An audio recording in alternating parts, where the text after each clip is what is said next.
실제로는 이렇게 다 원문을 보는 일은 거의 없습니다. 그리고 이게 연마다 내용이 안 맞아요, 서로. 속도도 끊어지는 거기 때문에 실제로는 시험에서 딱딱딱딱 하나 써먹기가 되게 좋은 그런 라인들을 갖추고 있긴 해요. 거기를 한번 봐보세요. 그 30급 쪽에 더하나 보기라고 되어 있는 오른쪽을 한번 보세요. 이건 그냥 참고 삼아서만 읽어보세요. 이때 아니면 읽어볼 일도 없으니까. 아, 여기 부분은 좋네요. 이게 웬만하면 제가 칭찬 안 하는데 여기만 딱 칭찬. 안녕하십니까. 무단으로 빠지시면 제가 한 번에 얘기할 게 없어요. 얘는 왜 빠졌나요? 무단입니다. 라고 하면 또 쉽게 나오고 그럴 거니까 그 엄마까지 저를 자꾸 거부를 질문까지 하면 제가 어떻게 할 수가 없어요.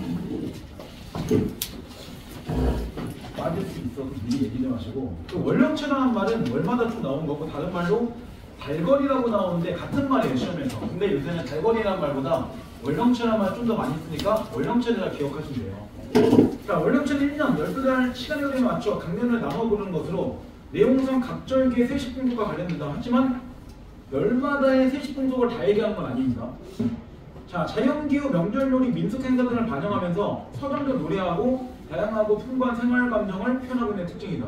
근데 실제로는 그 풍속을 이름만 얘기하고 거기에 하는 놀이나 이런 건 다 얘기하지 않고 막 그래요. 이용훈 혹시 모의고사 책 있나요?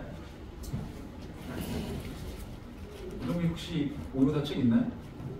아니, 문제 누구 거야? 아, 답답하네 이거. 카메라에 들러붙었어. 지금은 없다고? 혹시 이거 네 거 아니야? 우리 이따 봐봐. 자, 그 밑에 세시풍속 보세요. 이제 연능제 2월 보름에 불을 켜고 부처에게 복을 비는 세시풍속의 과건이 있었다. 그리고 실제로 동동도 글의 종류는 고려가요예요. 어제 얘기했죠. 그 3분의 자체가 잘 보이는 패턴인데도 지금 보면 아우동동닭에는 흐른 거 쭉 있고 면이 나눠져 있고 덕이당, 곰미에, 밭잡고 딱 성문고 떨어지기 좋죠. 그래서 이것도 기본적인 고려가의 특징을 다 갖고 있어요. 그리고 실제로 고려시대까지가 불교가 융성한 시기이기 때문에 이런 연등리 같은 게 잘 이루어지기도 하죠. 그 다음 단호. 이건 이름만 들어봤죠 우리가. 실제로 우리 청구물에 머리 감는 사람 없잖아요. 자, 그래서 단호떡을 해먹고 여자는 청구물에 머리 감고 그네 뛰며 남자는 싫어하는 풍속이 과거에 있었다. 그 다음 유두. 음력 6월 15일 여인들이 동쪽으로 흘러가는 물에 머리를 감고 빛을 멀리 던져 액땜하는 풍속이 과거에 있었다. 뭐 불기람을 강조하는 뭐 그런 거죠. 백중. 음력 7월 15일로 숙녀들이 제를 선하여 부처를 공양하고 남녀가 모여 온갖 음식을 갖춰놓고 즐겁게 노는 풍속이 있다. 그래서 숙녀들이 말 그대로 설법을 얘기하고 그 다음에 남녀가 모여서 음식 먹고 노는 뭐 이런 얘기죠. 그 다음 한가위. 이건 추석이죠. 이것만 지금 우리가 시긴 하죠. 솔직히 뭐 설 때 떡국 같은 거에서 안 먹기도 하니까. 아, 저는 안 먹었습니다. 꼭 설 때 안 먹어도 되고 많이 먹는 거 거부하기 때문에 저는 설 때 뭐 먹었냐면 삼겹살을 구워 먹었어요. 네, 깔끔하게. 그래서 저는 아직도 나이가 먹지 않았어요. 이게 나보고 그래 웃어. 웃기게 생겼어? 오늘은 좀 웃긴 게 맞아요. 아침에 눈 떴는데 깜짝 놀랐네. 8시 56분이네? 이런 미치겠네. 학원 9시 30분까지 와야 되는데 우리 집부터 학원까지 거리가 전철역으로 한 10개 정도 되는데 20? 그리고 주차장에서 차를 딱 끈 시간이 9시 4분. 정말 빨리 나왔다. 머리를 감기 신기하네. 하고 나서 세트 다시 했는데 하도 얼굴이 미끌미끌 거라. 근데 학원 도착 28분. 와, 진짜 딱 교무실 가자마자 우리 데스크님이 어쨌든 상담실에서 한마디.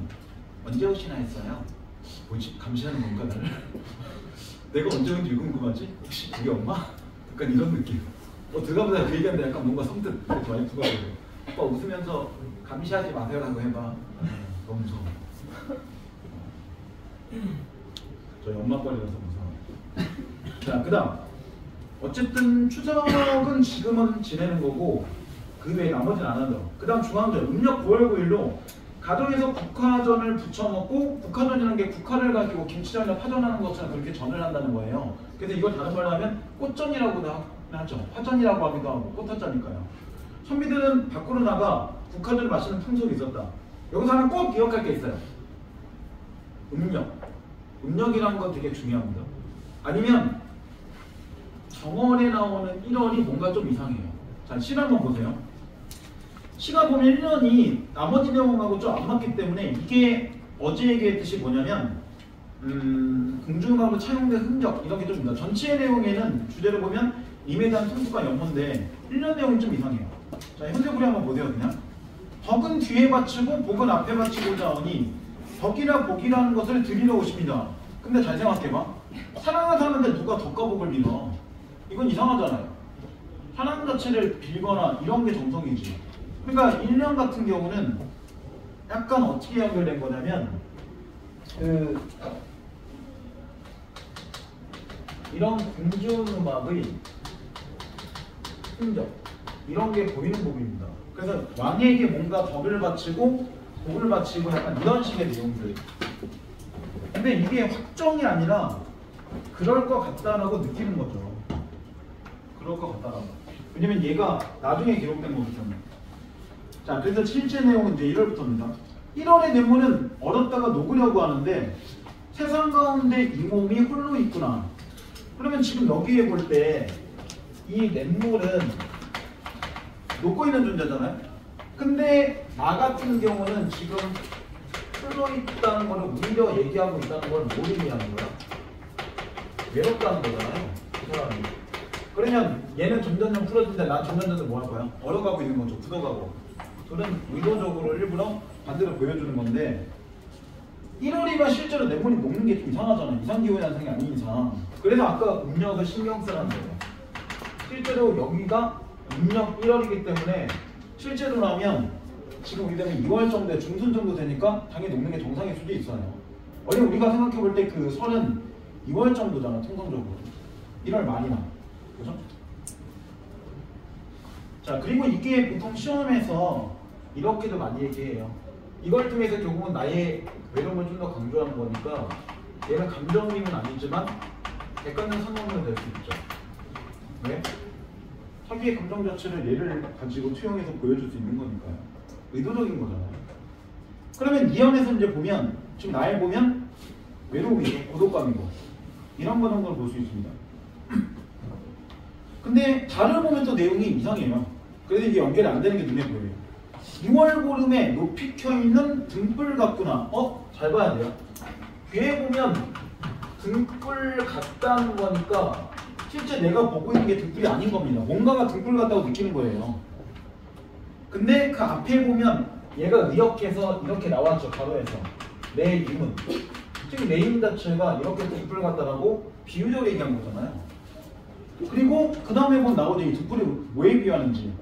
만일 비추실 모습이다. 그럼 등불은 위에서 우리들을 비출 수 있는 존재 이런 얘기잖아요. 그래서 이 등불에 관련된 거는 눈에 뭐냐면 고고함. 이 고고함을 좀 쉬운 말로 하면 높은 이격, 성품 이런 걸 얘기하는 거죠. 그러니까 우리를 비출 정도로 이 사람은 정신적으로 높은 존재야. 근데 1년을 보면 분명히 나를 보면 혼자 있는데 갑자기 여기서 그리움이 아니라 찬양하는 거니까 내용상 뭔가 좀 안 맞잖아요. 보통 우리는 헤어지면 이 사람을 찬양하는 게 아니라 빨리 왔으면 좋겠는데 재회 소망하거나 그리운 게 정상적이니까 이게 내용상 전부 다 독립적으로 이루어져요. 그래서 얘가 시험에 보면 전체를 안 써먹고 딱딱딱딱 끊어서 먹기 되게 좋아요. 앞에 석경발도 마찬가지잖아요. 1, 2, 3이 서로 내용의 연결이 좀 안 되죠. 자, 그 다음 이제 3월에 되며 피어있는 진달래꽃이요. 남이 불화할 모습을 지니고 나셨구나. 근데 이거를 정말로 밑에 소주의 4를 보면 임의 외면적인 면모 이렇게 얘기했으니까 실제로 얘기하는 이 진달래꽃도 뭐 하고 있는 거야? 이 진달래꽃도 주어는 님인 거죠. 님을 비유한 거예요. 그럼 얘는 뭐야? 남이 불화할 모습을 가지고 있구나 그런 거니까 임의 아름다움을 얘기하는 거야. 임은 진달래꽃처럼 아름다워요. 이렇게 비유적으로 찬양하고 있는 거예요. 이게 좀 그래도 의욕이 필요합니다. 자, 그 다음 이제 4월. 4월 안 입고 오는구나. 깨꼬리세요. 그럼 깨꼬리사는 매년마다 온다는 얘기죠. 근데 어찌해서 목사님은 옛날의 날을 잊고 있는가? 그럼 여기서 이 꾀꼬리하고 그 다음에 목사님은 서로 대조가 되는 거지. 얘는 매년 오는 거지만 얘는 매년 안 오는 거니까요. 그리고 여기서 목사님이라고 했는데 이 목사가 오이프가 없네? 아, 이건 좀 심하네. 이건 벼들 이게 나와야 돼. 이게 고려시대의 저승입니다. 그래서 우리가 여기서 알 수 있는 건 뭐냐면 이 당시 벼슬은 남자만 하잖아요. 그래서 임자체가 남성인 게 확인되는 거고, 그럼 자연스럽게 화자는 누가 되는 거고? 여성이 되는 거죠.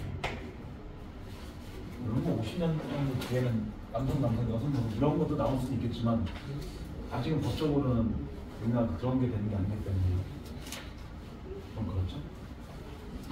그래서 어쨌든 화자가 여자구나 확인할 수 있는 증거가 하나 나옵니다. 그래서 하나 기억할 거 뭐냐면 이 녹사라는 말은 임자체를 유형 표현 자체가 아니에요. 왜냐면 고려시대 벼슬 그대로 얘기한 거니까. 근데 얘네들은 진달래 꽃 같다, 등불 같다 이랬으니까 이건 비유적으로 얘기한 거죠. 자, 그 다음 이제 봐. 5월 5일에 수린날의 아침약은 천년을 사실 약이기 때문에 바칩니다. 그런 주체가 빠졌죠. 님에게 바치는 거겠죠. 설마 자기가 자기한테 바치는 거 좀 이상하잖아요. 그러니까 여기서 얘기한 약이란 거는 두 가지를 보여주는 거죠. 하나는 님에게 주고 싶은 거니까 이런 님에 대한 사랑 이런 걸 보여주는 것도 있고, 또 하나는 천년을 사실 수 있는 약이기 때문에 바친다 이랬으면 또 하나 뭐가 될 수 있어? 임의 장수다치 오래 사는 거를 기원하는 내용이 있을 수 있겠죠. 그러니까 이게 내용이 이상하죠. 분명히 헤어졌는데 어떻게 바칠 거야. 그죠? 그러니까 내용 연결이 안 돼 있죠. 약간 느낌이 나중에 다 보면 짝사랑 같은 느낌이 있어요. 슬프네요. 짝사랑은. 저는 아닙니다. 전 짝사랑하지 않아요. 그러네요. 저 여자친구 있어요. 아니, 아내는 여자친구 아니죠. 아내는 아니죠. 여자인 친구도 따로 있죠. F가 보낸 여자인 친구가 있는데 둘이 뭐 만날 일도 없고 얘기하면 그런 거예요. 혹시 애 옷 좀 작은 거 있어? 가방 좀 작은 거 있어? 우리하고 한 살 차이 나는 애가 있는데 저희 애보다 한 10cm 커도 제가 가끔 옷 받아와요. 그리고 우리한테 제가 깔끔하니까 입어 그냥. 우리가 가끔 거부하는데 이제 나이 드니까 거부하는데 한 번씩 제가 입히긴 합니다. 중학생 되면 안 되지 않을까. 초딩이니까 일단 납득하고 그냥 있는 것 같은데. 또 비싼 브랜드 입히더라고요. 막 노페 이런 거 입혀갖고 제가 깔끔하게 돼 있는 건 또 갖고 와요. 우리 집에서 노페에 뭐 내파 있는 건 저희가 저희 만원도 산 거 이거. 그냥 쿠팡, 최저가, 그 다음 뭐 티셔츠 이렇게 쳐서 안에 흰 거는 한 30개 대량 구매했어요. 3,000원짜리. 자, 그 다음 이제 산을 보세요 한번. 6월 보름에 벼랑에 버려져 있는 빛 같구나. 여기도 지금 비유적인데 이렇게 나오죠. 여기의 비를 보면 벼랑에 버린이라는 건 다른 말로 하면 버려진이라는 얘기잖아요. 그럼 또 다른 말로 하면 버림받은이라는 얘기고, 그죠? 이런 빛 같구나 이렇게 해석되잖아요. 그럼 이게 미래일까? 이런 데로 본다면 이해될 수가 없죠. 딱 봐도 그러면 이건 버림받은 또는 이별을 당한 뭐한 거야? 화자죠, 화자. 자기겠죠. 그러니까 자기를 비하면 또 남은 거예요. 이렇게 본다는 거예요. 근데 그 뒤에 보면 이 여자가 이 남자를 진짜 좋아하는구나 느끼는 게 그 다음에 보면 해석이 이렇게 되죠. 돌아보실 님을 잠시라도 따르고 싶습니다. 즉 버려졌지만 그래도 나는 뭐한다. 마음이 항상 당신을 따라요. 이런 거니까 정말 좋아하는 마음이 되게 강한 거죠. 자, 그 다음 39쪽 7월 보름에 백종을 버려놓고 온갖 재물들을 뭐 음식들을 그렇게 버려놓고 님과 함께하고자 소원을 비웁니다. 그러면 실제로 아부본이 어떻게 보면 뭐야? 아부본이 화자 자체의 소망이 직접 제시된 거예요. 나는 님과 함께하고 싶은 소원이 있어요. 이렇게 얘기했습니까? 점점 이별이 기정사실이 되어버렸죠. 그죠? 님이 있다는 말을 떠났으니까. 그 다음 8월 보름에 한가위에 있지만 당연히 음력이니까 8월 보름이 되는 게 맞죠. 우리 한 거의 9월 10월 정도가 되겠지만 님을 모신 지금만 뜨시는 한가위입니다. 그래서 현대풀이 이렇게 되어 있죠. 님을 모시고 지내야 오늘이 뜨시는 한가위이다. 쉽게 얘기하면 아무리 좋은 날도 님이 없으면 의미가 없다는 거죠. 왜냐면 함께해야 재밌는 거고 함께해야 즐거운 거지 자기 혼자는 즐겁지 않잖아요. 보통. 아니 물론 혼자라도 즐겁긴 한데 님을 좋아한다면 함께하는 사람이 더 즐거울 거니까. 그죠? 선생님 그런 거 같아? 이 사람 계속 님한테 집착하지? 이런 거 같아? 그런 것도 보이긴 해요. 근데 어쨌든 여기는 이런 거죠. 이 작업은 그래서 뭐 하는 거야? 이미 없는 한가위는 결국 이 얘기죠. 쓸쓸하다. 또는 재미가 없다. 이런 거잖아요. 그러니까 즐거운 것도 누군가 같이 나누는 게 재밌는 거지 혼자는 재미없어요. 온라인 게임도 누가 있어야지 온라인 게임을 하는 거죠. 자기 혼자 어떻게 온라인 합니까?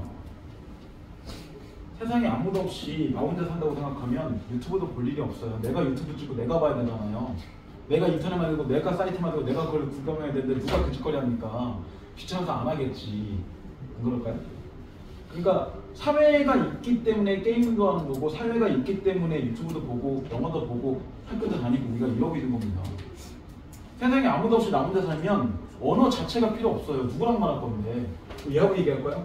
시파님 안녕하세요 뭐 이러고 얘기할 거야? 언제든 잃어가겠죠. 그런 겁니다.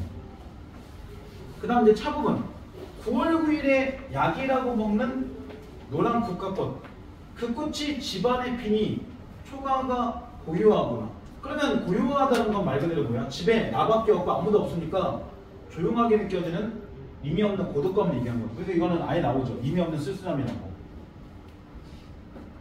자, 그 다음 이제 카부분 10월에 잘게 썬 보리수 나무 같구나. 그러면 여기서 이 해설을 자체를 볼 때 보리수 나무 같다라고 했으니까 이것도 지금 내가 보이는 걸 보고 있는 게 아니라 뭔가 비유적으로 얘기한 거죠. 근데 이게 뭘 비유했는지는 그 다음을 봐야지 알지. 꺾어버리신 후에 지닐 뿐이 없다. 그럼 얘는 꺾임을 당했는데 버림받았다는 얘기잖아. 아무도 안 지니고. 그럼 이것도 뭘 의미하는 거야? 버림받은 자기를 비유한 거죠. 그럼 자기 비유한 거 2개, 님을 비유한 거 2개, 그 다음 님을 직접적으로 얘기한 거 1개. 딱 봐도 이 라인에서 시험에 보면 비유가 아닌 것은 나오기 딱 좋은 라인이잖아요. 라인 자체로. 자, 그 다음 타부분 11월에 붕당 자리에 한산 걷고 누워있다. 근데 붕당이 밑에 보면 해석이 이렇게 돼 있죠. 안방과 건너방 사이에 마루가 아닌 흙바닥에 그대로 있는 거. 그러니까 굉장히 차가운 곳에 누워있는 거예요. 슬픈 일이구나. 고운님을 여의고 제 밖에 살아가고 있구나. 그래서 여기서 보면 지금 이 타에서 슬픈 일이구나. 이게 뭐 하는 거야? 자기의 정보를 직접 얘기하고 결국 여기서 님하고 헤어졌다는 걸 대놓고 보여주죠. 님과 내가 제각기 살아간다. 이렇게 얘기했습니다. 마지막은 굉장히 슬픈 얘기입니다.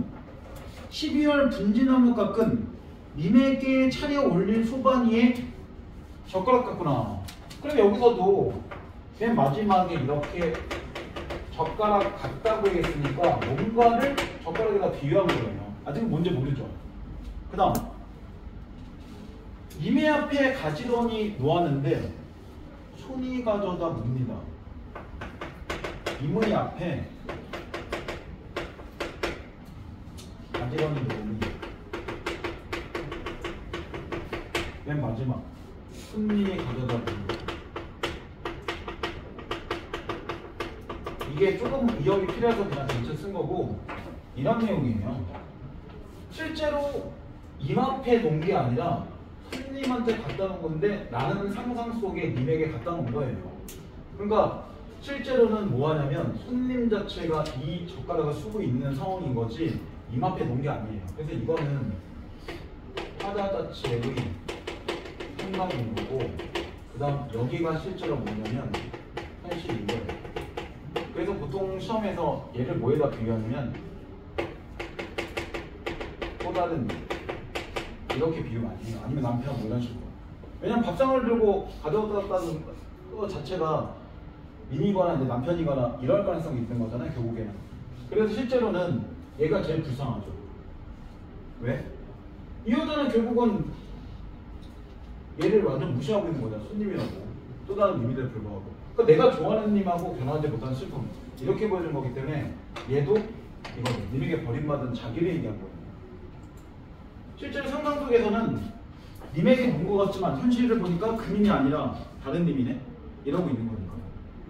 얘가 제일 불쌍한 거죠. 자기 부인이 그런 생각하고 있다는 것 자체를 알게 되면 결혼 생활을 하고 싶지 않을 거 아니에요. 나는 또 그 사람 생각하면서 밥 차려주냐? 이런 느낌인데 이거 어떻게 같이 살아? 그죠? 나중에 니네도 똑같지 않을까요? 헤어졌어. 근데 아직도 그 사람이 잊지 못해. 그럼 다른 사람 어떻게 만날 거야? 근데 이 당시는 이게 가능할 수 있는 게 뭐냐면 결혼이 자유스럽게 자기네들이 결정하는 게 아니잖아요. 말 그대로 부모가 정지해주거나 이렇게 결혼하기 때문에 자기가 좋아하고 안 좋아하고 좀 강해요. 우리나라 60년대까지를 보면 이런 게 있어요. 갑자기 엄마 아빠가 사진을 갖고 와. 그 남자는 여자잖아. 그러더니 얘기해요. 이 사람도 결혼하면 돼. 예. 심지어 60년대도 그랬대요. 60년대도. 저희 할머니 얘기를 보면 할아버지하고 연애 결혼한 게 아니라 그냥 집안끼리 정해놓고 자기는 그날 얼굴 처음 봤다고. 결혼식 날. 그 얘기 하시더라고. 아, 그런 때구나. 저희 할아버지가 일제강점기 때 태어나셨으니까. 있잖아요. 그때는 또 그런 게 있죠. 그러니까 여기 내용을 보면 결국에는 님하고의 사랑이 이루어지지 않은 상황을 얘기한 거거든요. 근데 내용상 서로 연결 라인들이 좀 잘 안 맞죠. 자, 그럼 뒤에 있는 문제 보세요. 문제 좀 많았는데 좀 필요한 문제 몇 개만 볼게요. 자, 문제는 2번, 그 다음에 3번, 그 다음에 6번, 그 다음 12번 이렇게 네 문제만 풀게요.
자, 볼게요 한번.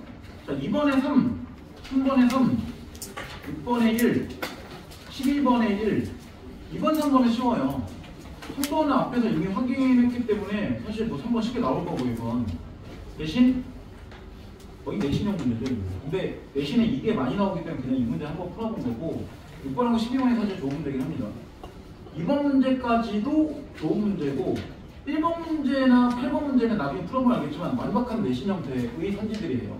그래서 지금 좀 수능에 맞춘 거 위주로는 보는 건데 이번에 3번에 보면 익사스럽게 표현한다고 해악이 들어간다는 건데 이것은 얘기했겠죠. 그러니까 이미 처한 거는 모르겠지만 화자가 처한 비극적 상황이라는 건 님하고 헤어진 거니까 비극은 맞잖아요. 근데 그 부분에 해악성이 없죠. 그래서 정답이 뒤에 익사스럽게는 빼야죠. 그 다음 슬프게 표현할 때 이렇게 되는 거고 5번 같은 경우는 교원가하고 뒤에 12번 청기표랑 간단하게 해석을 해볼게요. 교원가 얼굴을 못 보거든 님이 그립기나 말하면 좋겠는데 12대 길구나 서러운 날들이 지루하기만 느껴진다. 왜? 혼자 있으니까. 옥장에 심으며 몇 번이나 피었다 지었는가? 겨울밤 차고천지에 눈이 섞어치고 여름날 길골기째 구준비는 무슨 일인가? 그러면 이렇게 겨울과 여름에 님이 없이 내가 다 혼자 지냈다는 얘기죠. 처음에 님을 못 보거든 안 그리면 좋은데 그리운 시간들이 이렇게 1년 이상 시간을 보냈구나 이런 얘기예요. 그래서 삼춘하루에 즉 봄의 좋은 시절에 경치도 나에게는 의미가 없다. 왜? 님이 없으니까. 벚꽃놀이도 누구랑 같이 가 재밌죠. 혼자 벚꽃놀이 가면 좀 그래요. 저 안 가봤어요. 혼자는 좀 혼자 거기 가서 삼각김밥 먹으면 기분 되게 이상할 것 같아요. 그죠? 밤에는 혼자 가봤어요. 밤에 여의도에 그냥 혼자 3년 전까지는 저도 서울 살았으니까 지금 너무 멀어서 잘 안 가거든요. 그 다음 가을달 방에 들고 실소리 상에서 올 때 실소리는 가끔 나오는데 귀뚜라미 뜻이에요. 근데 꼭 귀뚜라미를 몰라도 돼요. 그냥 얘가 운다라고 했으니까 그냥 뭔가 우는 존재구나 이렇게만 해석해도 돼요. 지금 여기서는 기난숨 지는 눈물에 속절없이 생각만 많다 헤아림만 많다. 그러면 그 헤아림은 뭘 얘기한 거야? 님에 대한 헤아림을 얘기하는 거죠. 그러면 여기와 발상이 똑같은 게 왜 1번이야? 자에서도 아까 님이 있는 날만 좋은 한가위다. 여기도 마찬가지.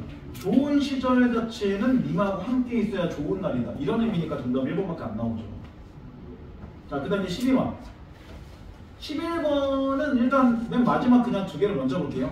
작가지가 높아라고 되어 있으니까 정답 1번 쉽게 나와요. 작가지에 보면 안 나왔지만 뒤에 높아를 보면 높다고 나왔으니까 뭘 얘기하는 거야? 뭔가 높은 존재를 얘기하는 거죠. 그러니까 이거는 여기만 보면 1번 정도 쉽게 나와요. 근데 청계파란가 전체는 한번 그냥 읽어는 볼게요. 현대분으로. 자, 여러 저침에 나타난 말이 흰 구름을 따라 떠나가는 것이 아니겠는가? 새파란 냇물에 기랑의 모습이 보이는구나. 그래서 기파랑이 사람 이름을 얘기한 거예요. 여기서. 그래서 기파랑을 찬양한다 이런 뜻이고 파랑을 얘기하는 거예요. 그래서 이 사람이 냇물에 얼굴이 딱 있다는 뜻이 아니라 그러면 되게 무서울 거 아니에요. 그렇죠? 그러니까 이 사람 자체가 그런 냇물에 비춰질 것 같이 되게 뭔가 맑아 보이는구나. 뭐 이런 정도예요. 비유적으로 얘기한 거고.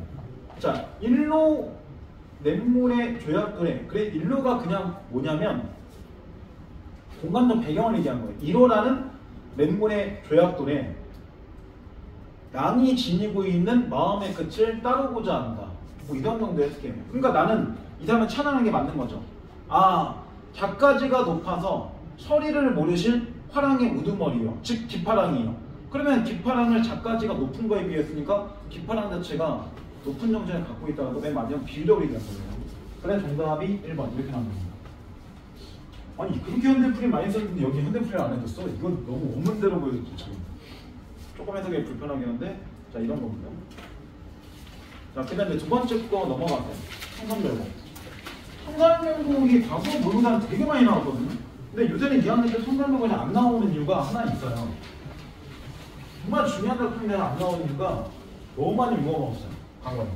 그래서 여기는 아 이건 좀 이제 애들 다 익숙하다. 그리고 누구나 다 어쨌든 방학 때 한 번은 거쳐가는 거니까 교육청들이 뭐 하냐면 이거 내지 말자. 약간 이런 작품이 되어버렸어요. 어떻게 보면. 그래서 얘를 만날 일이 이렇게밖에 없어요. 올해 모의고사나 내년 모의고사 제가 볼 때 나올 확률은 거의 없습니다. 그러니까 지금은 이제 모의고사 트렌드가 뭐냐면 2021년 정도가 기준으로 보면 21, 22, 23, 24 이 4개 정도 모의고사 특징이 있어요. 낯설고 새로운 거. 그 다음 추론과 연산. 그 다음 경제, 법. 이거 사례제 시험. 이렇게 자꾸 가고 있는 게 트렌드예요. 최근 것들을 보면. 그래서 작품들이 가급적이면 내신에서 배웠던 것들이 여기다 거의 출제 나온 게 없어요. 의도적으로. 아니면 작가는 알겠는데 처음 본 작품 이런 거 위주로. 아니면 윤동주인데 더 이상 자아성찰하지 않는, 부끄러움이 나오지 않는, 한용운의 님인데 이게 조국이 아닌, 뭐 이런 얘기들이 좀 많아요. 그러면 사실 우리들이 뭐 한용운 씨 몇 개나 되겠어요. 그죠? 백석희 씨 88편 다 읽어본 사람 있나요? 저요. 전 다 읽어봤어요. 저는 시전공이니까요. 제가 시평면 전공이기 때문에 전 다 읽어봤어요. 솔직히 지금도 해석이 안 돼요. 왜냐면 제가 갖고 있는 게 일제강점기 원문으로도 갖고 있거든요. 그걸 책 자체가 해석이 안 돼요. 저도 제가 멍청한 게 아니라 저희 교수님들도 아무도 해석이 안 돼요. 그래서 교수님들마다 일제강점기 때의 북한말 뭐 이런 거 써있는 백석도 보면 명확한 해석이 안 된 작품들이 있어요. 그러니까 저도 맨날 교수님들과 비교하면서 어떤 근거를 가지고 이걸 봐야 되는가, 이것만 대학교 4년 내내 했던 거예요. 제가 여기는. 자, 청산별곡은 제목대로 한다면 청산을 노래한다 이런 거고, 한번 거기서 끊어주세요. 뭐냐면 4까지에서 한번 쭉 밑줄을 끊어서 보세요. 무슨 얘기냐면 내용상 이게 이렇게 나눠져요. 1부터 4까지가 하나의 연결라인 돼 있고, 그 다음 5부터 8까지가 또 하나의 연결라인으로 끊어져요. 그래서 여기를 보면 청산별곡처럼 느껴지고, 여기를 보면 바다별곡처럼 느껴져서 내용 자체를 보게 되면 좀 이원화되어 있는 게 있어요. 근데 특이한 건 뭐냐면 바다라고 나오는 게 5에 없죠. 바다로 나온 건 지금 6에 나오잖아요. 그래서 실제는 연결라인이 이렇게 갑니다. 1하고 2, 3, 4를 볼 때 연결되는 부분이 여기가 6, 5, 7, 8 이렇게 가서 대응 구조를 가지고 있어요. 물론 이게 이렇게 써야 되는 게 맞을 건데 왜 이렇게 되는지는 저희도 알 수가 없죠. 왜냐면 나중에 기록된 걸 봤는데 이런 식으로 기록된 걸 봤는데 대응 구조는 이렇게 보인다는 얘기예요. 그래서 이렇게 비교하면서 다시 볼게요. 내용을 얘는. 그리고 후렴구가 되게 특이한 게 얄리얄리얄리상 얄리얄리라 뭘 많이 썼어요? 이 기억 자체가 나오는 후렴구를 먼저 그냥 보고 가면 일단 얘는 분열 외에는 없잖아요. 무슨 뜻인지 알 수가 없으니까. 근데 특이하게 뭘 많이 쓰냐면 일 자체하고 그 다음에 이음 자체 상당히 많이 썼죠. 이 사용 자체를 되게 많이 해요. 이걸 문법에서 리을과 이음을 뭐라고 하죠? 보통? 물림소리라고 얘기하죠. 두 개 한 번에 묶으면, 따로 가면 이거를 유음이라고 하고 이걸 뭐 비음이라고 하겠지만 어쨌든 이런 물림소리를 많이 집어넣는 건데, 이렇게 하면서 얄리얄리라서 얄리얄리 무슨 주문 같긴 한데 약간 경쾌한 느낌을 줘요. 후렴구. 보통 이 정도까지만 그냥 후렴구를 미리 알아두면 돼요. 그래서 이거 1등 노트에 1번만 보세요. 이런 말 나오죠. 대칭적 2단 구성을 보이는데 작품의 5년과 6년을 서로 바꾸면 1사의 청산과 58의 바다가 의미상 좋은 관계, 좋은 관계 다른 말로 대응 관계 얘기한 거예요. 서로 의미가 연결되어 있다. 이런 내용입니다. 자, 그럼 이제 한번 실을 봐보세요. 살고 싶구나, 청산에 살고 싶구나. 머리랑 다른을 먹으며 청산에 살고 싶구나. 그러니까 청산은 나의 뭐가 되는 거야? 정확하게 청산에 살고 싶다고 했으니까 청산 자체는 이 사람의 지향점이 되는 거죠. 그러면 현재는 지금 뭐 한 거야? 청산에 없는 거죠. 그리고 이 사람이 여기에 지향하는 것 자체가 다른 말을 한다면 현실은 어떻다는 거야? 현실은 하다 자체가 볼 때 부정적으로 인식하니까 이런 곳으로 가고 싶은 거겠지. 만약에 현실 자체가 청산이고 현실 자체가 이상향이면 다른 데를 뭐하러 지향해? 말 그대로 이 공간이 천국이야. 그럼 니네 집에 가고 싶어? 안 가고 싶지. 근데 집이 다 천국이니까 집에 가고 싶은 거지. 안 돼.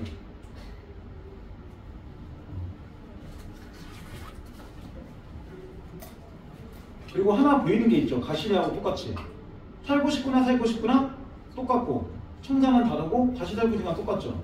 그러면 첫 번째 1년을 가지고 우리가 1행을 보면 이거 보이는 거예요. 그러니까 고전에 보면 가끔 이런 식으로 운율구조 맞추는 게 나온단 말이에요. 그리고 얘가 글자 수가 앞에서 얘기했듯이 3, 3, 2도가 그대로 딱 떨어져요. 차라리 3, 차라리 3, 낫다 2, 3, 3, 2도 떨어지죠. 이것도 3원보가 차라리 하나, 차라리 하나, 낫다 이렇게 3원보가 되는 거예요. 끊어준다면. 물론 이제 모의고사는 그렇게 안 나오지만 가끔 내신에서는 보통 이런 게 기말고사 나올 확률이 높은데 운율고도 이제 끊는 거 나올 때도 있어요. 고려가요 나올 때나 시도 나올 때 어떻게 음보대로 끊는가. 그러니까 이건 그때만 보면 돼요. 이건 그냥 요소 하나만 그냥 보여준 거고. 그 다음 실제로 두 번째 줄을 그냥 뭐 어려운 거 다른 거 청산해서 해고 싶구나. 근데 이것만 먹으면 지겨울 거 아니에요.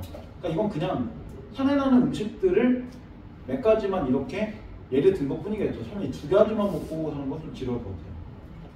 그러고 나서 유견을 보세요. 이건도 되게 구조가 비슷해요. 살겠구나 살겠구나 바다에 가서 살겠구나.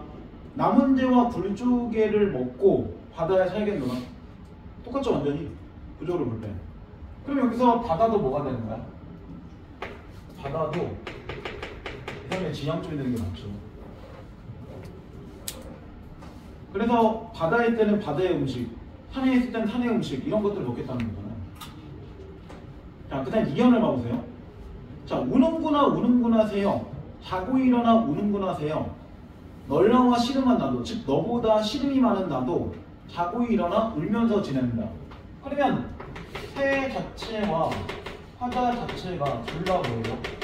울고 있죠. 그러면 얘는 정확하게 뭐다? 나와 감정이 일치하니까 감정이 정확하게 되죠. 감정이 된다는 건 무조건 의도 된다는 얘기니까요. 그럼 우리가 1년을 연결시킬 때 이 사람이 슬픈 이유는 뭐야? 청산에 못 가니까 슬픈 거죠. 가고 싶은데 못 가봐. 니네 먹고 싶은 거 못 먹으면 슬프잖아. 그런 거잖아. 시험 잘 보면 핸드폰 바꿔준다는데 엄마가 시험 잘 봤는데 핸드폰 안 바꿔줬대. 그때 딱 느끼는 마음이 이런 거잖아요. 거짓말쟁이.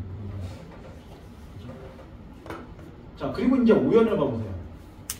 자, 오연을 보면 이렇게 나오죠? 약간 달라요. 이거 대응 구조를 가진다는 거지 내용을 완전히 매칭식한 게 아닙니다. 자, 어디에 던지던 돌인가?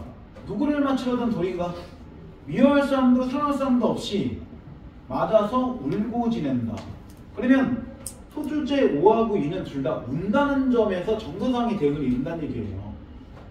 그리고 여기서 돌은 하나만 적어볼게요.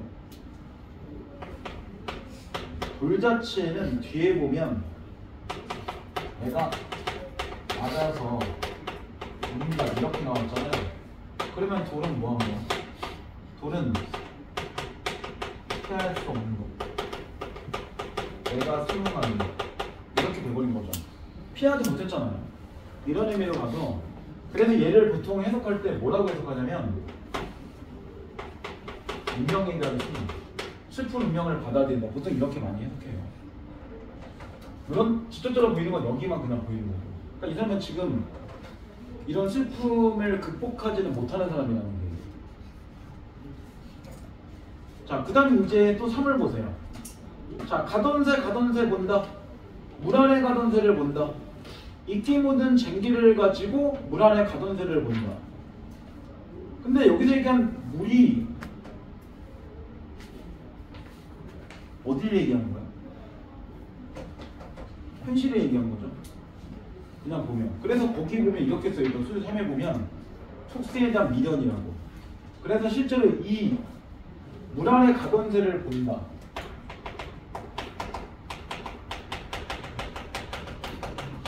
이 부분에서 볼 때 그래서 여기를 물이라고 해석하기도 하고 거기 나온 대로 이렇게 해서 그냥 속세 중에 물을 가지고만 얘기했다 이렇게 얘기하기도 해요. 그리고 거기에 가던 새를 내가 본다는 거는 결국 뭐 한다는 거야? 결국 현실 자체를 어쨌든 계속 쳐다보고 있다는 거니까 여기에서 현실에 대한 미련. 말 그대로 청산은 지향하지만 만약에 현실이 좋으면 현실에 남고 싶은 마음. 근데 현실 자체가 안 좋으니까 어쩔 수 없이 떠나긴 하는데 오래 살았던 곳이니까 약간 미련도 있는 이런 정도로 보통 해석을 합니다. 근데 이게 조금 애매한 게 가던 새 자체를 그래서 밑에 익히 묻은 쟁기라고 나오잖아요. 그래서 그걸 연결시키면 이 나오는 가던 새를 여기 나온 것처럼 새로 해석하기도 하고 아니면 이렇게 해석하기도 해요. 달던 사례 이렇게 해석하기도 해요. 그러니까 사례가 이제 뭘 얘기하는 거냐면 그날마다 닥치는 게 되는 거예요. 그러면 쟁기하고 뭔가 연결라인이 딱 맞죠. 그죠? 그래서 이 끼 묻은 장구도 지금 제가 내신 아니겠네 여러 가지를 안 볼 건데 화자 자체가 농구라고 한다면 쟁기로 보겠지만 이거를 이끼 묻은 장구라고 해석하는 사람도 있어요. 병기, 말 그대로 무기 이렇게 해석하는 분도 있어요. 그 얘기는 화자가 은민이 아니라 뭐 군인, 심지어 이거를 이끼 묻은 은장도라고 해석하는 분도 있어요. 왜냐면 내용에서 볼 때 뭔가 이 사람이 버림받았으니까 현실에 도피하고 싶은 게 아닐까? 이별의 정관이라는 거에 맞춰본다면 그래서 이게 되게 여러 가지 해석이 가능합니다. 근데 그런 건 내신에서 좀 더 할 거고 여기서는 딱 그 보이는 것들만 좀 볼게요. 자, 그리고 나서 7년을 보세요. 자, 가다가 듣노라. 외딴 부엌을 지나가다가 듣노라. 사슴이 장대에 올라가서 해금을 켜는 거를 들었노라. 이건 불가능하잖아요. 사슴 자체가 어떻게 장대에 올라갑니까? 그래서 이거를 사슴 문장의 광대 이렇게 해석하기도 하는데 이 부분이 그래서 두 가지예요. 사슴 자체를 볼 때 정말로 그냥 사슴이 장대에 올라서 얘기한다. 아니면 뭐 사슴 자체에 분장한 광대이다. 이렇게 볼 때 의미가 좀 달라져요. 심지어 이거 이렇게 해석하는 분들이 있어요. 과거에 사람을 잘못 쓴 게 아닐까? 사슴이라고? 이렇게 해석하는 분인데 이건 좀 타당성이 떨어지고 아마 이 두 개를 좀 많이 봤는데 그러면 사슴이 실제로 장대에 올라가는 거는 불가능한 거니까 이게 내가 부정적 현실 쪽에서 저런 청산에 갈 수 있는 뭘 원한다. 기적 이런 거를 바란다. 이렇게 해석하기도 해요.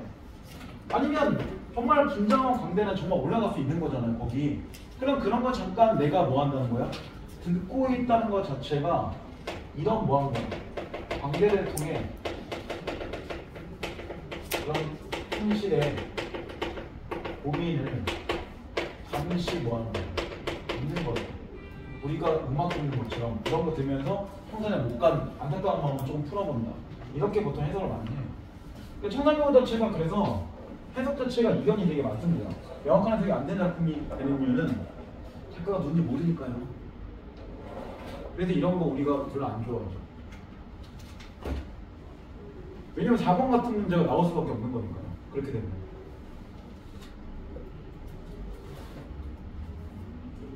자, 그 다음 이제 4연.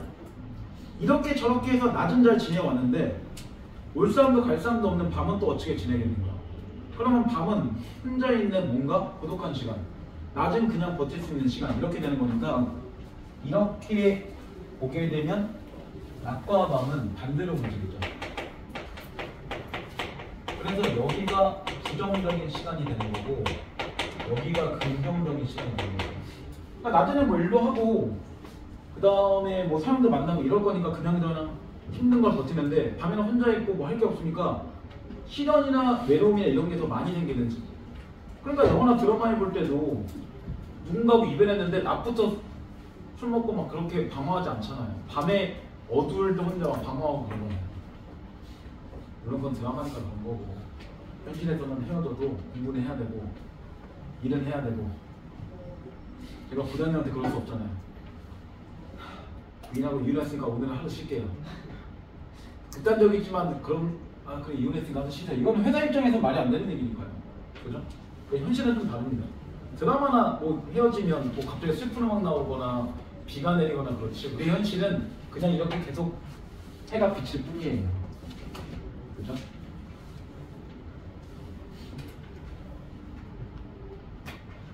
졸지 마세요. 왜 이렇게 더워 오늘? 오늘은 더운데? 내일은 어쩔 줄 모르겠네.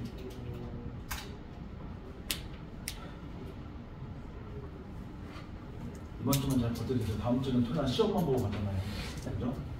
물론 시험 보면 그 다음 주에 뭐 성적표 나가겠죠? 네.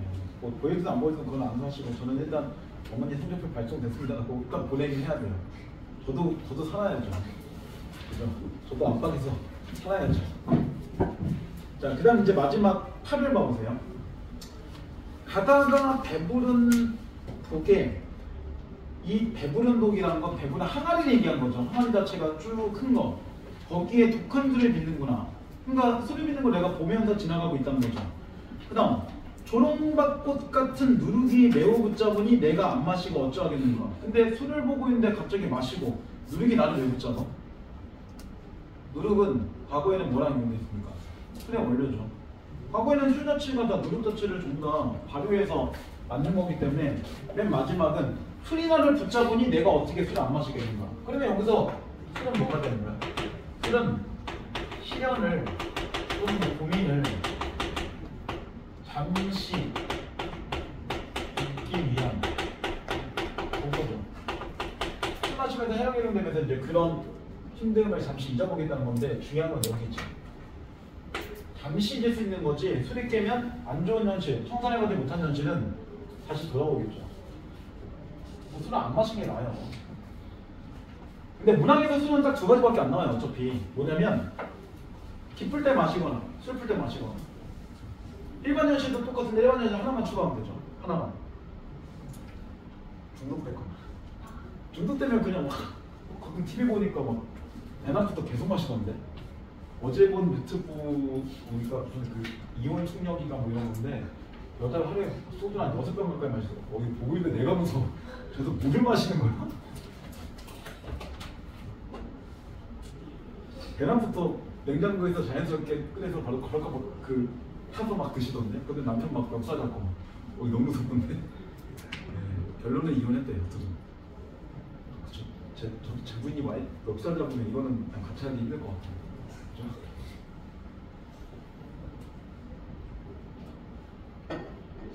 니네 때는 그럴 것 같아요. 저희 때까지는 모르는데 니네 때는 결혼이나 이런 게 더 계약적인 게 되기 때문에 반드시 뭐 건강검진을 품이다거나 또는 재산의 유무를 판단한다거나 혹시 빚은 없는 또는 미리 이 사람이 뭐 매매 정도 할 수 있는 재산 정도로 부모가 갖고 있는가 아니면 그 정도 어떤 대기업 단위 이런 거 더 따질 것 같아요.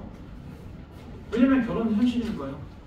더 결혼하기 힘들 수도 있습니다. 그래서 오히려 요새 20대들은 결혼정보회사에 더 많이 맡긴대요. 왜냐면 그런 거 해야지 정확하게 딱딱 그 사람에 대해서 알 수 있는 거니까. 오히려 그런 거하고 자유위원회 뭐 이런 거다 전혀 잘 안 한다고 해요. 저야 뭐 맞아 형님한테 얘기했지만 그건 사실이었습니다.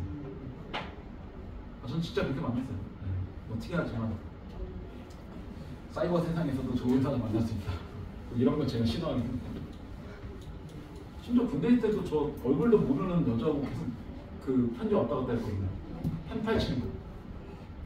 한 3년 펜팔 했는데 결국 얼굴 안 봤어요. 왠지 얼굴 보면 연락을 못 할 것 같더라고요. 서로. 그 여자도 저한테 실망하고 저도 혹시 실망할지도 모르니까 내 주제지만 어쨌든 저도 제가 얼굴이 별로니까 따져봐야 될 거 아니에요. 그죠? 옛날에 한번 그런 적이 있어요. 한 번은 그러니까 뭐 그런 사이버 공간에서 이제 뭐 채팅 같은 거 하다가 이제 좀 친해진 여자인데 나도 궁금한 거야. 걔도 나 궁금하고. 그래서 어느 학교 뭐 다닌다는 건지 알고 그 학교에서 가서 만나기로 했는데 전화 뚝 하고 있는데 누군가 전화 딱 뜨는데 못 따라가겠어. 그래서 이렇게 하고 전화 끄고 그냥 도망간 적이 있어요. 너무 무섭더라고 그분이. 덩치가 엄청 커갖고 다가가면 왠지 내가 죄송합니다 이 얘기하면 한 대 때릴 것 같은 심지어 본인 막 유도 같은 거 했다고 하면 너무 무서운 거야. 이거는 안 만나는 게 낫겠다. 나중에 메일로 얘기했어요. 죄송합니다. 발걸이도 다가가지 않네요. 그리고 이제 메일을 제가 차단시켜놨어요. 지옥 갈 것 같아요. 잘못된 짓이에요. 저도 너무 무서웠어요. 딱 한 번 그런 적이 있어요. 딱 한 번. 그다음부터는 그런 만남하기 너무 무섭더라고요. 자, 그래서 마지막에 하나 볼만한 건 뭐냐면 실제로는 내가 술을 마시는 게 아니라 얘가 내가 붙잡았다고 나오잖아요. 그래서 맨 마지막이 펠런인데 펠런은 꼭 적어야 돼요. 주격점이. 또 하나 시간 자체의 극복이 결국 뭐한다? 안 돼. 두 가지는 반드시 포인트가 됩니다. 주객점도 뭔지 알죠? 주체적 객체가 이렇게 바뀐 거잖아요. 내가 술을 마시는 거지 술이 나를 붙잡아서 내가 마시는 건 아니니까. 그러니까 이 사람은 마지막까지 볼 때 의지를 가진 사람이 아닌 겁니다. 이게 청산도 내신에서 배울 땐 되게 복잡하게 배우는 학교도 있어요. 어떻게 해석하는 사람도 있냐면 현재 이 사람이 청산 자체에 이미 있는 사람이야. 이렇게 가정하고도 하는 사람도 있어요. 그러니까 이거를 청산에 살 수밖에 없구나, 살 수밖에 없구나, 현실이 안 좋으니 청산에 살 수밖에 없구나, 이렇게 해석하는 분도 있어요. 왜냐면 그 정도로 청산 결국이 영화관에서 잘 안 되는 작품 중에 하나라는 얘기예요. 그만큼 보면. 자, 문제는 1번, 2번, 3번, 5번 이렇게만 풀어보세요. 1, 2, 3, 5 이 네 문제만 풀게요.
자, 볼게요.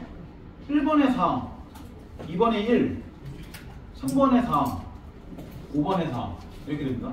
1번은 이거 고려가요는 어제 얘기했죠. 평민들이 대부분 지었다고. 그리고 얘도 보면 작자 미상이잖아요. 맨 마지막에. 그럼 사대고의 노래가 될 수가 없죠. 처음부터.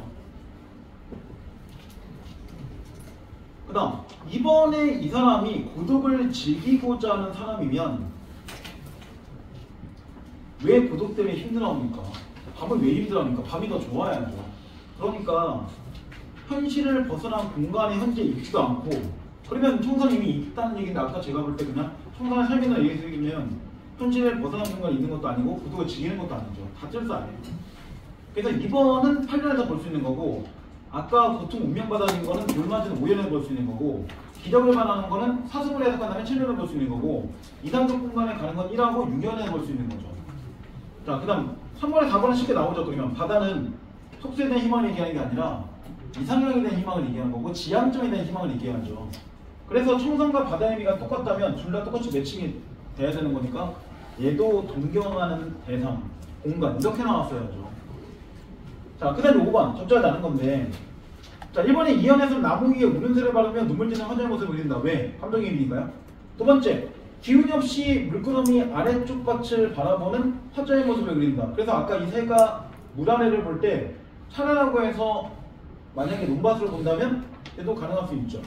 세 번째, 혼자서 자연에 보면 고독과 절망감에 빠져있는 모습을 보인다. 그래서 밤에는 또 어떻게 지내겠는가, 이렇게 나온 거죠. 그 다음 우연은 다른 사람들이 서로를 향해 돌을 왜 던집니까? 나만 돌을 그냥 맞은 것 뿐인데. 그러니까 정답이 4번밖에 안 나오죠. 그 다음 마지막 8년에서는 불룩한 독에 담긴 술을 마시며 고뇌를 해소하는 모습을 보인다. 하지만 이건 이렇게 마신다고 해서 고뇌 해소가 안 되죠. 어차피 술을 마신다고 하는 건 현실을 도피하는 것밖에 안 되니까요.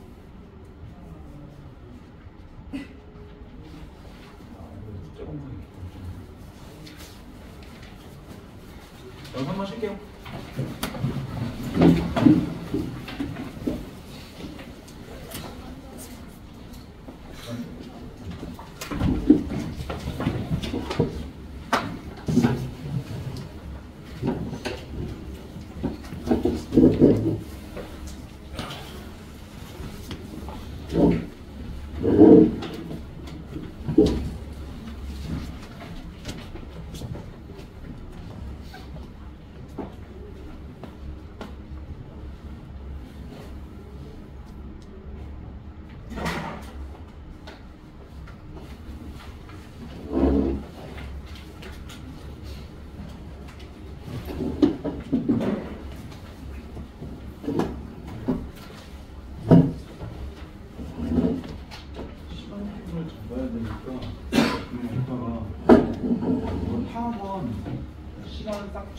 맞추는데 무슨 학원인지 다 적어줬네.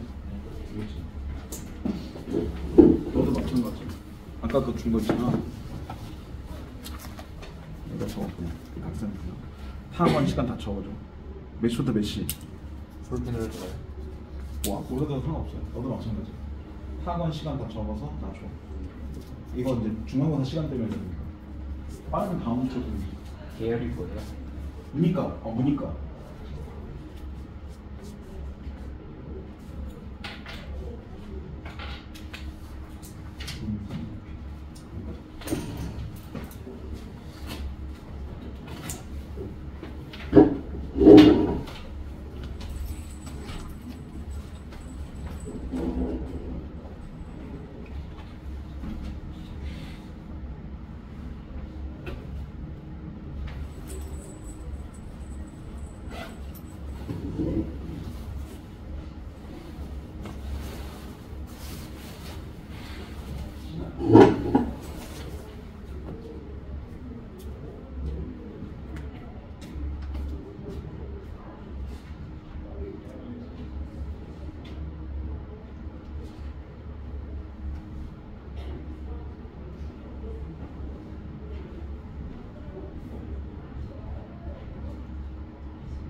물량이 너무 싫어.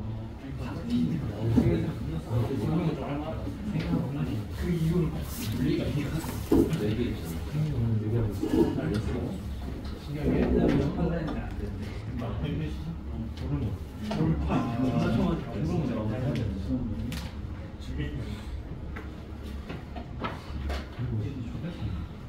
근데 이거는 그냥 뭘만 넣을 수 있을 것 같은데.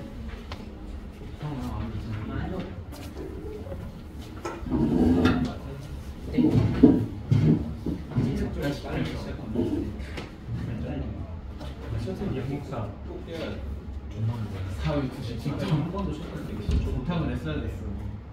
이거 계속 하다가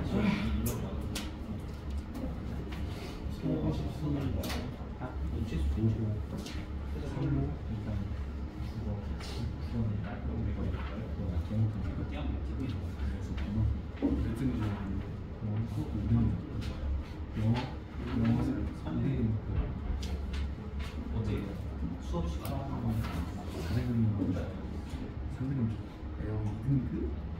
근데 많이 줄었지. 이게 숙제를 하면 우리 네, 영어를 아니 국어가 살짝 기본 심해. 시간 12시인데 자리 잘못 알았어. 휴대폰 못 하잖아. 영어부터 같이 수학은 중간에 절대 못 하겠지. 네, 모의고사 내가 엄청 잘 나온 거. 나도 잠깐 책 가던 책 가던 책아. 대피 다 왔어. 가던 쌤 다 생일지 다 왔어. 역시 앞뒤 페이지 쉬운 거 내니까. 맨 페이지 다섯 문제 좀 열심히 해야지. 중간 70점, 90점 추가. 그리고 순서별만 나중에 80점 있어요.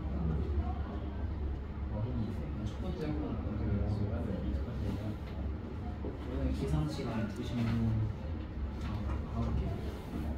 이거 안 깔면 또 돼. 우리 좋겠어. 노후가 재밌었어. 평일은 7시 10점만 영어에 또 3일은 1점 차이 있어. 평일에 7시 기상 3시 정도 1점 차이 우리는 4시잖아. 일주일 날 30분 평균을 35점. 이거 2학년 주말에 2학년 거 1시간 수시 동의야. 학생 됐을 중국이 무슨 다 있었어.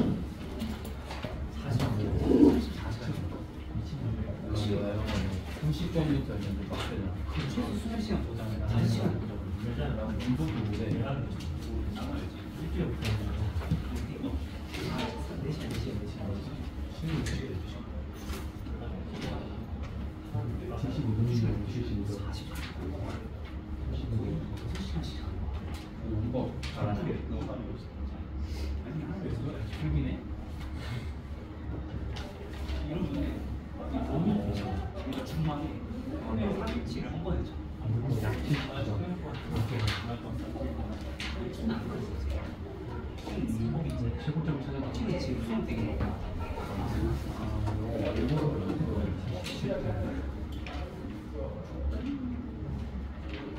수기는 그냥 알아서 했잖아요. 영어로 많이 까는 건데. 주말 말하는 거야? 네, 주말 말하는 거야.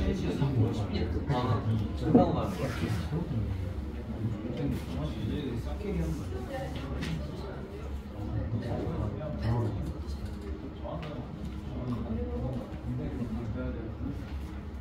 언제? 너 다음에 내가 믿었어. 왜 이거 왜 좋아요? 고생 너무 많이 하셨대요. 항상 이제 제가 많이 했다. 어떻게 해요?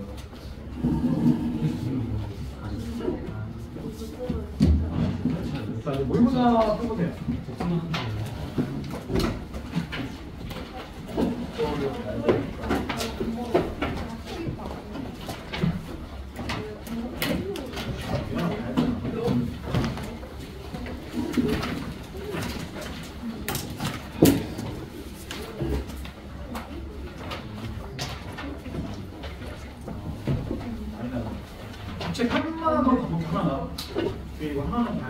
정리가 그 뒤에 정석과는 그냥 정과정만 짧게 보는 거예요. 정과정이 좀 특이한 게 있어서 그 44쪽의 법칙을만 봐보세요. 정과정의 특이한 건 뭐냐면 이것도 고려가이라고 돼 있는데 개관에 보면 이런 말 써 있죠. 한각의 고려가이라고. 그러니까 원래 우리가 볼 때 앞에까지는 분명히 3분우니까 그게 고려가이 특징이라고 되는데 얘는 연도 하나고 3분보도 안 되고 9년체도 안 돼요. 그래서 얘를 고려시대에 썼기 때문에 고려가이라는 말을 쓰지만 특이하게 작가도 있죠. 정설하고 해서. 그래서 얘가 상가같이 특징이 많이 보이는 고려가요. 이런 뜻이에요. 그래서 고려가요라고 사실 보이는 특징들은 없습니다. 자, 이거 일본의 문학사적 의의는 충신 연주지서만 동그라미. 이게 이 작품의 가장 큰 특징이에요. 말 그대로 유배지에서 신하가 임금을 연모하는 이야기. 보통 유배지에서 이런 걸 쓴다는 거는 그리고 임금을 그리워한다는 건 딱 하나만 얘기하는 거예요. 뭐? 나 빨리 빼주세요. 저 다시 정치 복귀하고 싶어요. 만약에 복귀하면 뭐 할 거야? 자기를 이렇게 유배 보낸 사람은 죽여버려야죠. 그냥 두면 사이좋게 지내기 힘들잖아요. 아니면 유배를 보내버리고 걔를. 그러고 싶은 게 기본이죠. 원래 전쟁할 때 그런 거 많이 나오니까. 자, 그 외 나머지 거는 안 봐도 되고, 자, 실 한번 봐보세요. 자, 내가 님을 그리워 울고 지내더니 산에 있는 적동새와 나는 처지가 비슷합니다. 그러면 적동새도 울고 있고 나도 울고 있는 거니까 아까 천상별곡에 나오는 새처럼 감정이입이죠, 이것도. 자, 참소가 진실이 아니며 거짓인 줄을 달과 별이 알아주실 것입니다. 쉽게 얘기하면 누군가가 나에게 거짓말을 한 거고 그걸 알아주셨는데 이런 얘기죠. 그러면 자기는 뭐 한 거야? 유배지 와 있는 게 누군가의 모함과 거짓말로 와 있는 거니까 억울하다는 얘기예요. 이 시를 쓴 이유는 딱 하나야. 나는 죄가 없다. 이걸 말하고 싶은 거죠. 자, 그 다음 여기라도 님과 함께 살아가고 싶습니다. 근데 내가 허물이 있다고 우기던 이가 누구였습니까? 이건 그러면 뭐 한 거야? 유배지에 보낸 누군가를 얘기하는 거죠. 나에게는 잘못도 허물도 전혀 없습니다. 다른 사람들의 모함입니다. 그러니까 나는 모함받아 왔다는 거죠. 슬픕니다. 감정 직접적으로 나왔죠. 님이 나를 벌써 잊었습니까? 여기에 뭐가 있는 거야? 원망이 있죠. 님에 대해서. 그러니까 이 시는 지금 현대풀이 보면 다 보여요. 맨 마지막. 아, 님이시여. 도로 들으시어. 나를 사랑해주세요. 그럼 맨 마지막에 뭐가 있어? 제외소망. 이게 보이죠. 그리고 맨 마지막에 이건 이제 보통 내신에서는 식구창가의 흔적 이렇게도 배워요. 왜냐면 식구창가를 보면 제만명 같은 거 보면 나오죠. 다 감탄사 맨 마지막에 존재하잖아요. 마지막 결과에서. 이것도 의도적으로 맨 마지막에 감탄사 이렇게 맞춰놓은 느낌이 있어서 이게 현각의 고려가요 이런 말을 쓰는 겁니다. 근데 이걸 만약에 모의사가 볼 때는 별로 의미가 없죠. 그런 게 안 나올 겁니다. 내신에만 나오는 거고. 자, 문제는 2번, 4번, 5번, 6번 이렇게 4개만 보세요.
어차피 문자가 나왔을 것 같은데.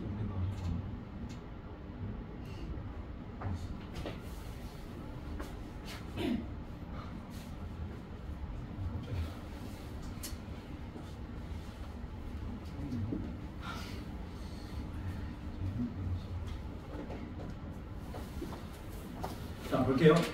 자, 2번에 4, 4번에 1, 5번에 4, 6번에 4 이렇게 됩니다. 그 2번 같은 경우는 다른 걸로 공연으로 바꾸긴 했지만 그냥 내용만 문제죠. 1번에 그러면 비장한 분위기라는 거는 이 사람이 억울하고 자기는 결백하다고 얘기한 거니까 비장하거나 엄숙하거나 슬프거나 이런 게 나오는 게 맞죠. 두 번째, 적동생의 그 슬픈 울음소리를 효과음을 삽입한다면 주인공의 그런 심리, 어떤 심리? 슬픈 심리를 좀 더 강조할 수 있겠죠. 왜냐면 자기 감정과 같은 거니까. 적동세가 가끔 나와요. 그래서 적동세나 얘가 한의 이미지나 슬픈 이미지로 가끔 나오는데 이거 연결된 선화 자체가 뭐 대모한테 죽은 애가 나중에 죽어서 적동세를 못 태어났다 이런 선화들이 있어요. 그 다음 세 번째, 주인공이 하는 우려나 간결하게 기도하는 부분에서 시간적 배경을 고려해서 무대를 어둡게 해야겠어. 왜? 하늘선 자체를 판단한다면 지금 시간 자체가 밤이거나 새벽이 되거나 그래야 되는 거니까 어둡게 하는 게 맞죠. 네 번째, 주인공의 죄를 두고 조정해서 무슨 경륜을 벌여. 이미 내가 유배지 와 있는 상태잖아요. 이거는 유배지 오기 전에 일이 돼야 될 거잖아요. 안 맞죠. 그래서 그리고 실제로 조정 자체가 공간적 배경이 아예 나올 필요가 없죠. 이 시 안에서 그냥 유배지에 있는 자기만 보여주면 되죠. 그래서 정답 4번.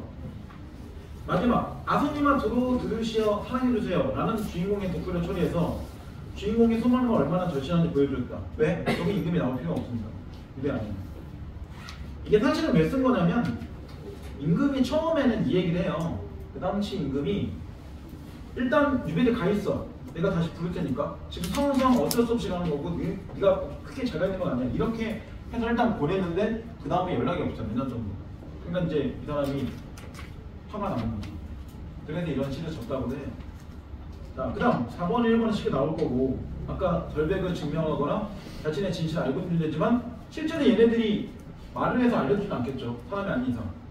그 다음 5번, 이 작품은 형식면에서 식구창가의 전통이 있고 있지만 한가라고 단정하기는 무리가 있다. 왜? 시기가 안 맞잖아요. 그리고 이거 현찰을 안 썼거든요. 현찰도 지금 없죠. 일부러. 그래서 이게 4번에 볼 때 3단 구성 방식을 취하는 것은 시조의 영향도 무시할 수 없다라고 되어 있는데 안 맞죠. 지점이. 시조는 더 이후에 나온 작품이잖아요.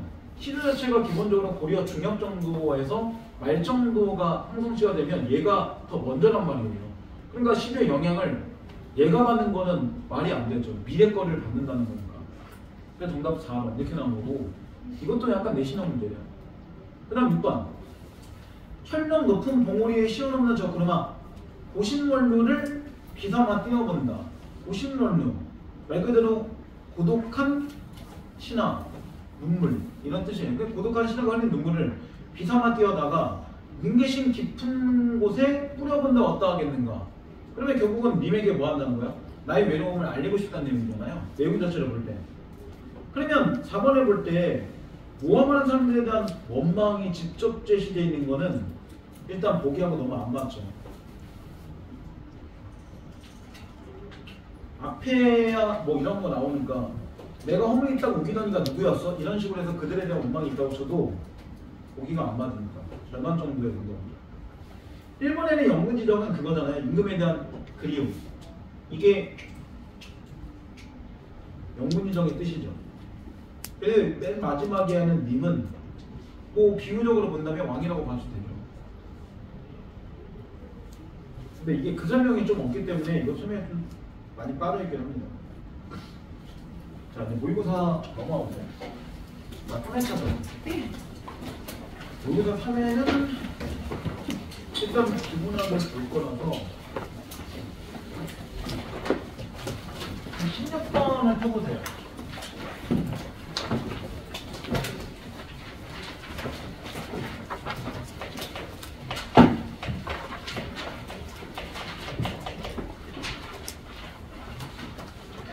자, 문제 4개인데 문제 자체가 그렇게 어렵지 않거든요.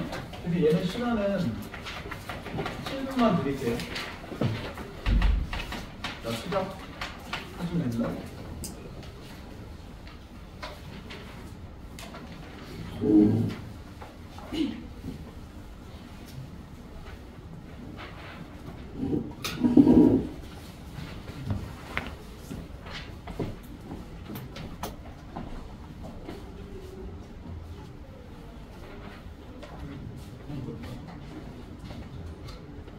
어차피 주인 없는 거예요.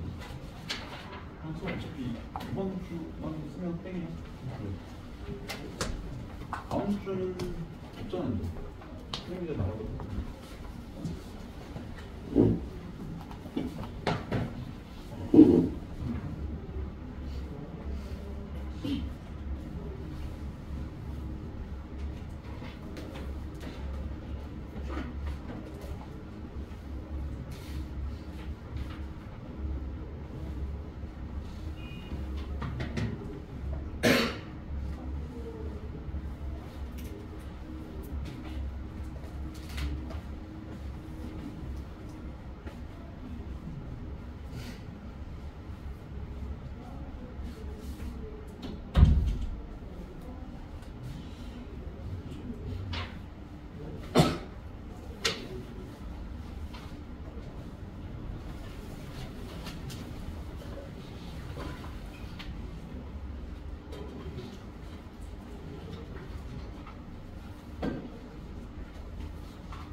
나왔습니다.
자, 정답 확인할게요.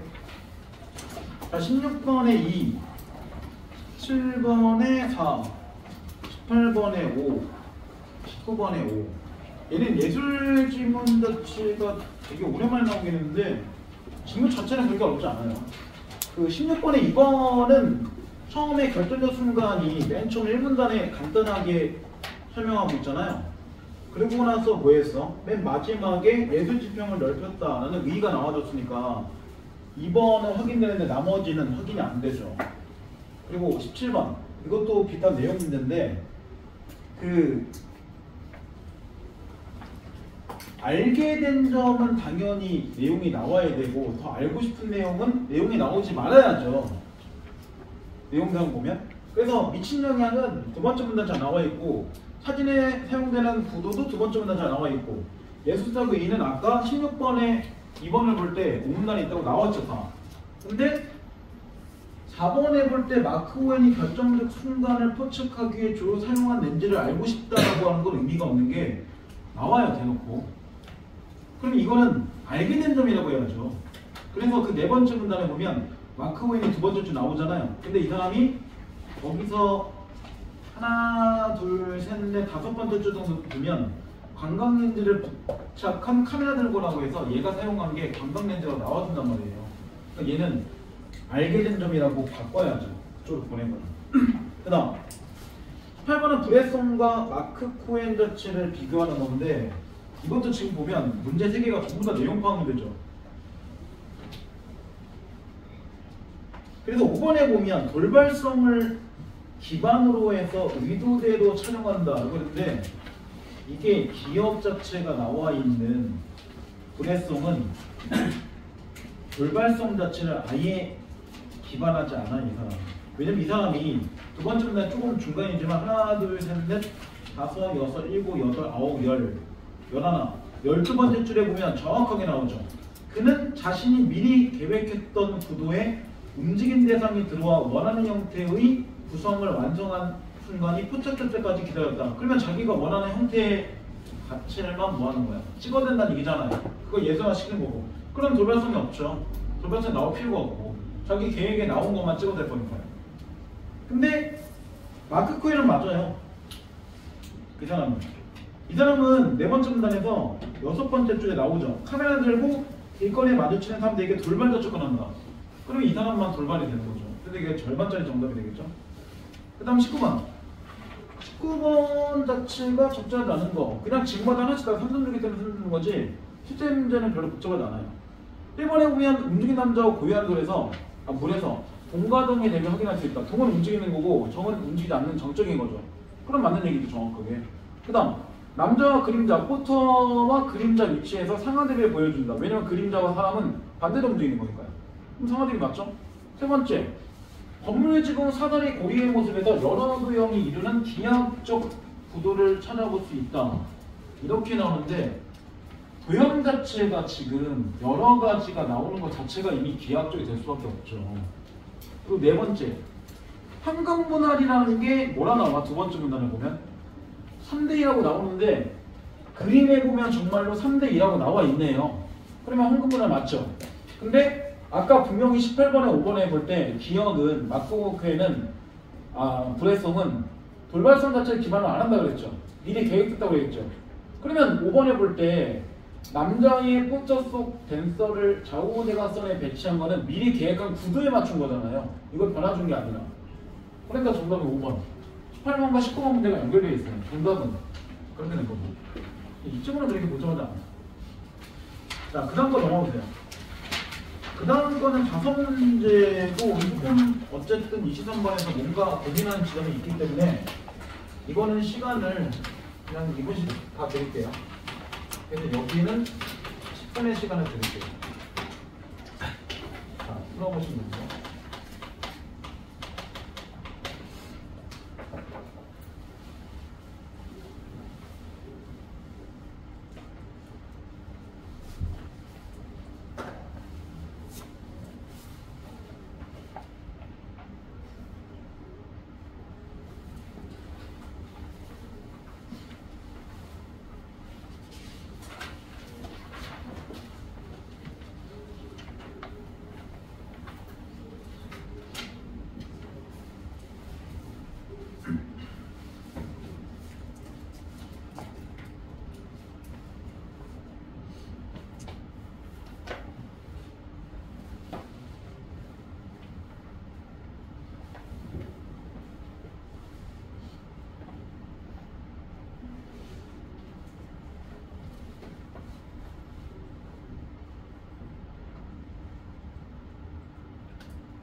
단 3분 남았습니다.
자, 종료.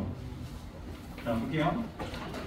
20번에 3, 21번에 5, 22번에 1, 23번에 3, 24번에 5 이렇게 됩니다. 그 23번 단어 문제니까 이 문제 그냥 먼저 볼게요 한번. 자, 문맥 조임명령에서 맞는 문제가 적절한 것은 그러면 의미가 서로 맞아야 되는데 맨 마지막에 나는 그와 오래전부터 친분을 맺고 있다. 그러면 서로 관계 자체를 맺는다. 뭐 이런 정도의 의미가 되는 건데 맨 마지막에 이를 볼 때도 동맹 관계를 맺는 거, 동맹이란 거는 서로 어떤 관계를 잘 맺다는 의미니까 이것만 유일하게 의미가 서로 같아요. 나머지 의미가 안 맞아요 다.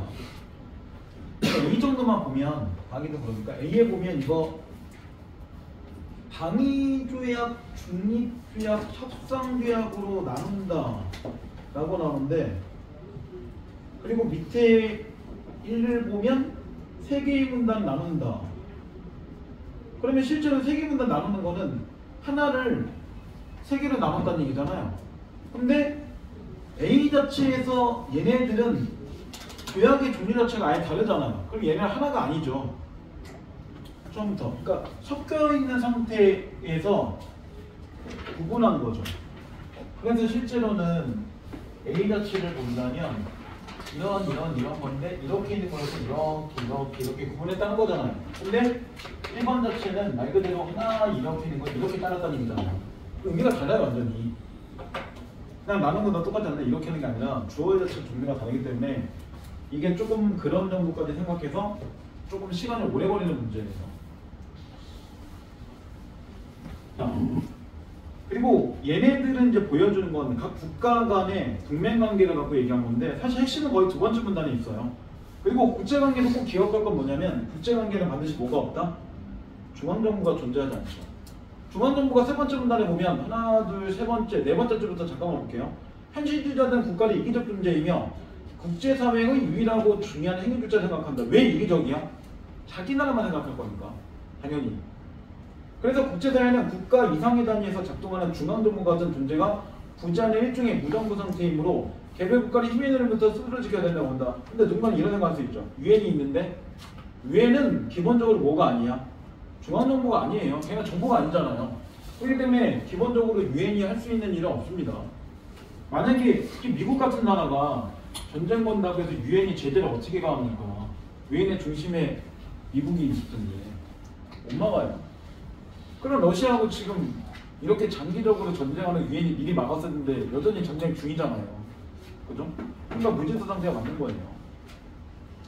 자, 그럼 20번 보세요. 적절하지 않은 건데 일본의 동맹에 참여해서 자국이 확보한다는 건 첫 번째 문단 잘 나오죠. 그래서 세 번째 줄부터 보면 동맹 결성의 심적 이유는 동맹을 통해서 확보되는 이익이다.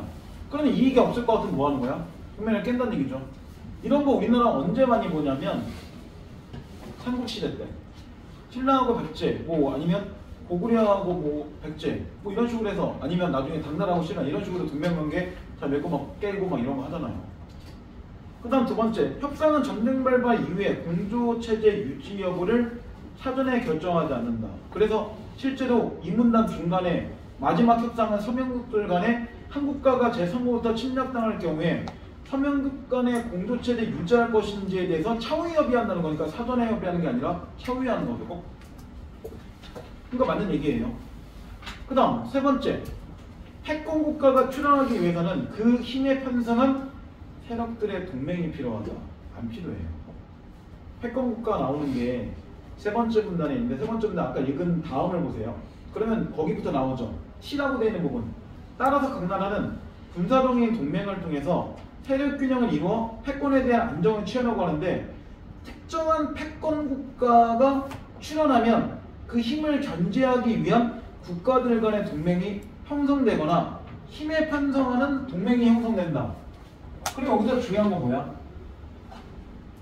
뒤에 나오는 동맹 자체가 형성되거나 그 힘에 편성한 동맹이 형성되는 게 결과고 패권국가 출현하는 게 원인이 되는 거잖아요. 그러면 3번은 뭐 하는 거야? 거꾸로 얘기했잖아. 편성한 세력 등의 동맹이 필요한 게 아니라 패권국가가 나오게 되고 그러면 거기에 편성한 세력들이 나중에 동맹을 하게 되는 거니까 원인 결과가 거꾸로 쓴 거잖아요. 그러니까 정답 3번 나오죠.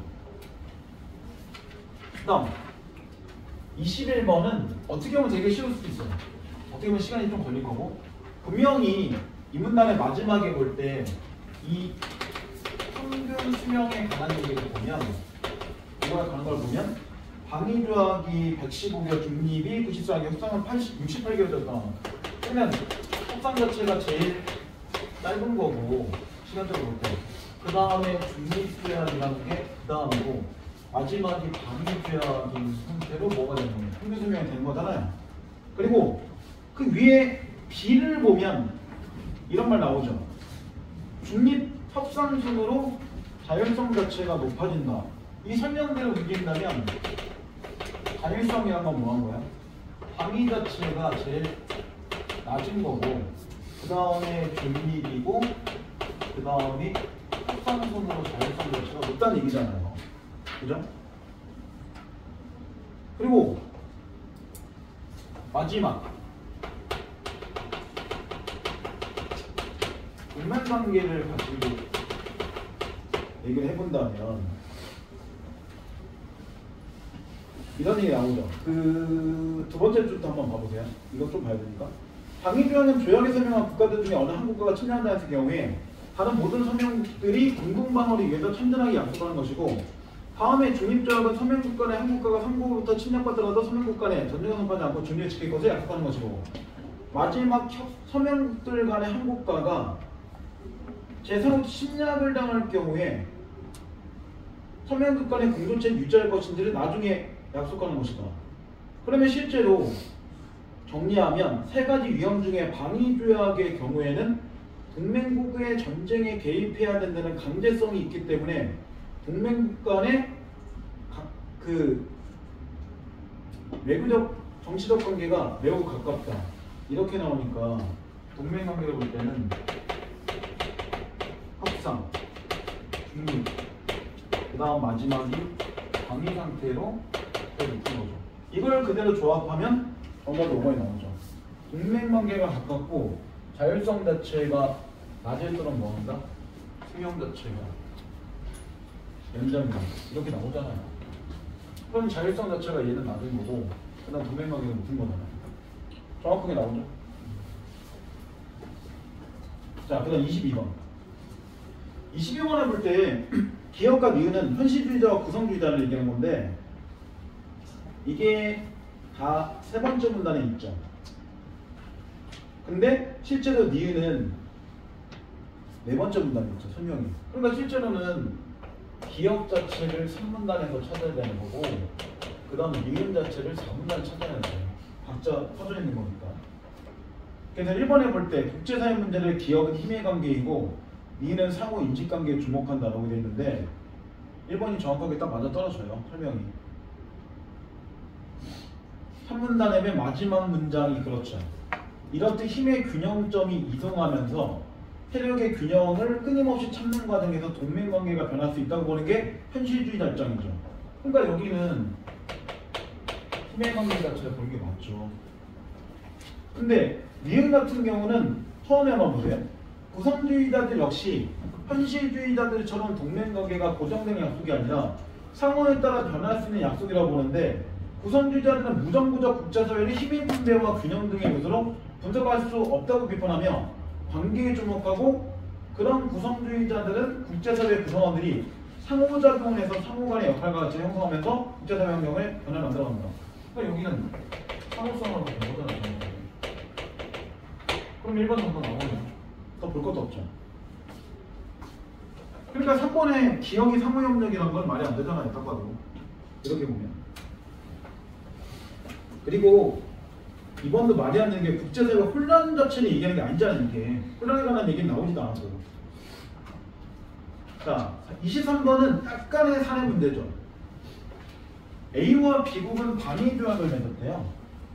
라고 나오니까 일단 A하고 B 이거는 국가 이거고 얘네들은 자체는 방위하고 연결된 거예요. 그러면 수명은 길고 자율성은 낮고 동맹관계는 가깝고 이렇게 되는 거잖아요. 처음부터 먼저 연결되어 있죠. 그런데 정세의 변화에 따라 A국은 B국과의 동맹을 파기하고 뭐예요?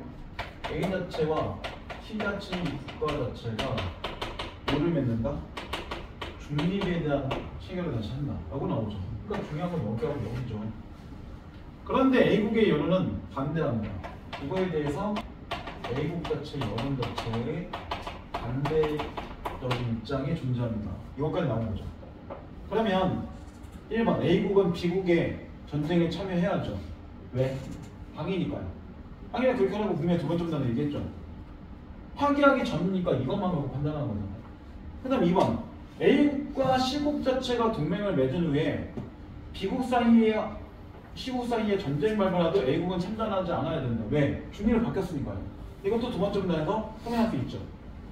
그 다음 세 번째 현실주의자 자체는 A국과 B국의 동맹이 파괴된 이유를 B국에 대한 A국의 신뢰가 약화되었기 때문이라고 봅니다. 근데 여기잖아요.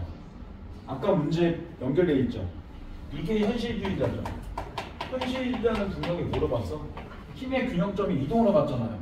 그럼 얘네들이 신뢰 약화라고 보는 거는 말이 안 되는 얘기죠. 이미 앞에 문제에서 연결되어 있는데. 그러니까 정답이 3번이죠. 그래서 현실주의자들은 신뢰의 약화를 얘기하는 게 아니라 힘의 균형점이 바뀌었기 때문에 쉽게 가면 얘네는 더 이상 우리하고 맺는 게 힘이 떨어진 애야. 새로운 힘을 가진 신하고 연결돼야겠어. 이렇게 생각한 거잖아, 결국은. 그러니까 정답 3번 이렇게 나와야죠. 그 다음 네 번째 구성주의자는 그러면 니은의 입장을 보는 거잖아. 네 번째 문단이 있을 거고 A국의 구성원들이 C국의 부정의식을 가지게 된다면 당연히 뭐 할 거야? C국과의 동맹관계는 유지되기 힘들죠. 왜냐면 상호성이 안 될 거니까. 그런 얘기잖아. 그리고 이미 부정적인 여론 자체가 생겼으니까 얘가 볼 때는 이 여론 자체의 힘이 너무 강하면 이거는 뭐 할 거야? 파기될 거야. 이렇게 보는 게 맞겠죠. 그 다음 마지막 구성주의자들은 A국에서 변화에 반대하는 여론이 형성된 이유를 C국보다 B에 대한 긍정적인 인식이 작용했기 때문이다. 이 얘기가 그래서 실제로 맨 마지막 문장에 보면 나오죠. 상호작용의 변화에 따라 동맹은 달라질 수 있는데 타국이나 국제사회에 대한 인식이 긍정적이고 국제사회에서의 구성될 역할에 가치가 있다고 판단되면 긍정적인 동맹관계를 맺고 평등할 수 있지만 그렇지 않으면 동맹은 파괴될 수 있다. 그럼 기본적으로 이 여론 자체는 얘네한테 우호적이고 얘네한테는 부정적이니까 다 이건 뭐 하는 거야? 반대한 거잖아. 상호성 자체가 얘네가 좀 더 우리하고 좋아 이렇게 판단하고 있는 거니까. 물론 국가는 여론과 또 반대로 움직이지만 그러니까 여론과 정부의 입장은 다를 수도 있다는 얘기예요. 각자는. 그러면 정부의 입장은 뭐 한 거야? A의 행보는 C 자체한테 긍정적인 상호작용을 기대하고 있는 거지만 얘네 여론은 그렇지 않은 거죠. 여론과 정부는 다른 입장이니까. 자, 지금 여기까지만 나갈게요. 과제는 접어드리겠습니다.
다음 주가 이렇게 되면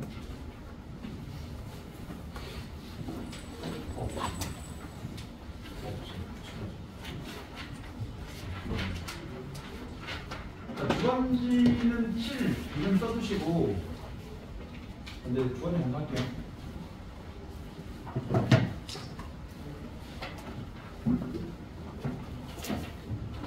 그런 거.